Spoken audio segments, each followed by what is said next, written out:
The book of Obadiah, though the shortest in the Old Testament, carries a powerful message of judgment and restoration. The prophet Obadiah delivers God's proclamation against Edom, a nation descended from Esau, Jacob's brother. Edom's betrayal of Judah and its pride are central to this prophecy, revealing the consequences of arrogance and the mistreatment of others. Obadiah 1:10 declares, "Because of the violence against your brother Jacob, you will be covered with shame. You will be destroyed forever." This verse highlights Edom's sin of taking advantage of Judah during its fall to Babylon, looting and exacerbating Judah's suffering historically.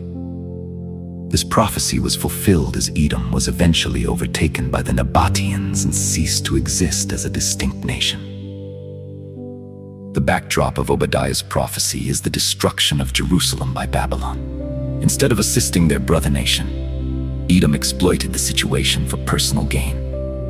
This act of betrayal, driven by pride and self-interest, was condemned by God. Obadiah reminds us of the eternal principle: you reap what you sow. Edom's actions led directly to its downfall. Yet, the message of Obadiah doesn't end with judgment. In verses 17-18, Obadiah promises deliverance on Mount Zion and the restoration of Jacob's descendants. This shows that God's justice is not only about punishing the wicked, but also about restoring and saving his people. God's heart is clearly seen in this prophecy. He detests pride and oppression, but longs for repentance and restoration. His judgments are never arbitrary, but are meant to uphold justice and invite all nations to acknowledge his sovereignty.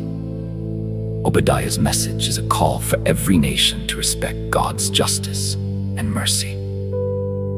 The Holy Spirit speaks through Obadiah's words today, urging us to examine our own lives. Are there areas of pride or indifference to the suffering of others? God calls us to act justly, love mercy, and walk humbly with him. His desire is for us to embody his justice and compassion in our daily lives.